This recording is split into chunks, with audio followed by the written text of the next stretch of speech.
Subject EVS chapter 25 over earth and space. आज हम पढ़ेंगे हमारी पृथ्वी और स्पेस यानी कि अंतरिक्ष के बारे में। एक बच्चा है जो आपकी बुक में क्वेश्चन कर रहा है उसकी मम्मी से अर्थ और स्पेस के बारे में। उसका डिस्क्रिप्शन चैप्टर नंबर 25 में आपको दिया हुआ है। उसका नाम है शिवम।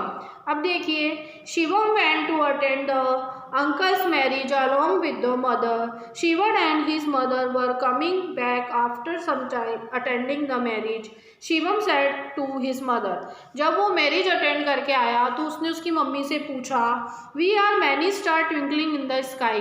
हमने बहुत सारे स्टार्स को, चमकते हुए स्टार्स को देखा है। Look there, mother, the moon is also shining.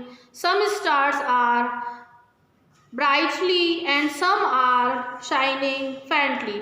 यानी कि कुछ स्टार्स होते हैं जो बहुत तेज चमकते हैं और कुछ स्टार्स ऐसे होते हैं जो बहुत कम चमकते हैं। Where do they go doing the day, ये दिन में कहाँ जाते हैं। Tell me in detail about the moon, the stars, the earth and sun. Mummy मुझे बताइए कि स्टार्स की, मून की और अर्थ के बारे में। तो मदर बोलती है, Shivam, the moon has no light its own. Moon की अपनी लाइट नहीं होती। It shine because of the light of the sun. जब भी वो चमकता है तो वो लाइट सन से ही लेता है। The star are far away from the earth. Stars जो है वो अर्थ से बहुत दूर हैं। सो दे लुक स्मॉलर, इसलिए वो छोटे दिखाई देते हैं। The moon is close to our earth, और मून हमारी पृथ्वी के पास है। So it looks bigger than other stars, वो हमारे स्टार्स से बड़ा दिखाई देता है पास होने के कारण। क्योंकि हमें पास की चीज़ कैसे दिखाई देती है, बड़ी, और दूर की चीज़ कैसे दिखाई देती है, छोटी। पृथ्वी से तारे बहुत दूरी पे होने के कारण छोटे दिखाई देते हैं और सूर्य और चंद्रमा पास होने के कारण बड़े दिखाई देते हैं। यही रीज़न है।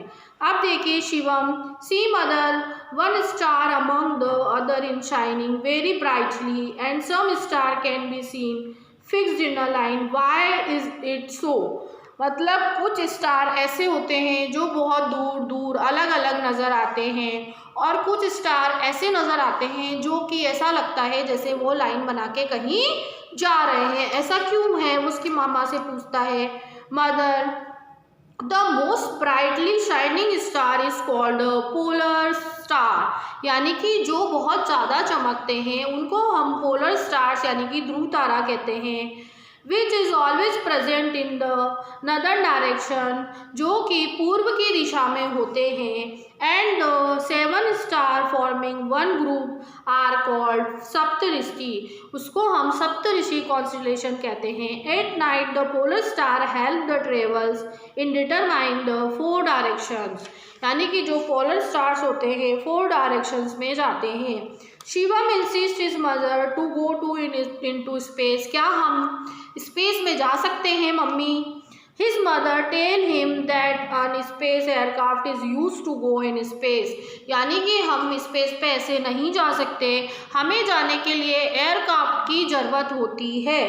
Many preparations have made before going into space. बहुत सारी तैयारियां करनी पड़ती है स्पेस पे जाने के लिए। Many astronauts from India have also gone into space. बहुत सारे ऐसे एस्ट्रोनॉट्स हैं इंडिया के जो कि स्पेस में गए हैं। They saw the earth from the space and provide information about it. उन्होंने ये इंफॉर्मेशन वहाँ से गैदर की और हमारे को अर्थ पे भेजी। अब देखिए आप, let's earth meet this people. हम कुछ पिक्चर्स दिए हुए हैं आपकी बुक्स में एस्ट्रोनॉट्स के जो स्पेस पे गए हुए हैं। तो फर्स्ट ऑफ ऑल देखिए, Rakesh Sharma was the first Indian astronaut to डिकिन on the surface of the moon. यानी कि जो पहले इंसान थे जिन्होंने सरफेस स्पेस पे पैर रखा, वो कौन थे? सरफेस पे पैर रखा मून सरफेस पे, Rakesh Sharma. Women astronaut for India include Kalpana Chawla and Sunita William. Give below are the photograph this astronauts. इनके फोटोग्राफ से नीचे यहाँ पे जैसे कि आपने देखा है राकेश शर्मा, कल्पना चावला और सुनीता विलियम्स के पिक्चर्स दिए हुए हैं। Discuss and tell us, look at the given picture and tell that the type of clothes are their astronaut wearing, यानी कि आप देख सकते हैं कि कैसे कपड़े पहनते हैं वो पिक्चर्स में देख रखा है आपने कैसे कपड़े पहन रखे हैं उन्होंने। Can we also go in to space, you can how to. अब है आपका preparation for astronauts are done in the following ways. क्या क्या प्रिपरेशंस होती है जब एस्ट्रोनॉट्स स्पेस पे जाते हैं। A different type of food habit has to be developed, यानी उनकी जो फूड हैबिट्स होती है वो अलग तरह की ही डेवलप करनी पड़ती है। Habit of working in a special posture, यानी कि जो काम करने का तरीका है उसके पोस्चर्स उनको सीखने पड़ते हैं। Habit of living at a place where traction due to gravity does not exist. Habit of living under high pressure and weightless state की भी आपको देखनी पड़ती है। अब देखिए colour the information about various astronaut, paste their pictures into your notebook. ये हैं आपके, फिर लास्ट में आपको बताया गया है कि मून के फेसेस होते हैं। मून अलग अलग साइज और शेप में अपने फेस चेंज करता है। Study various changing faces of moon, draw this image in I notebook and mention in dates on which the moon appear in this way.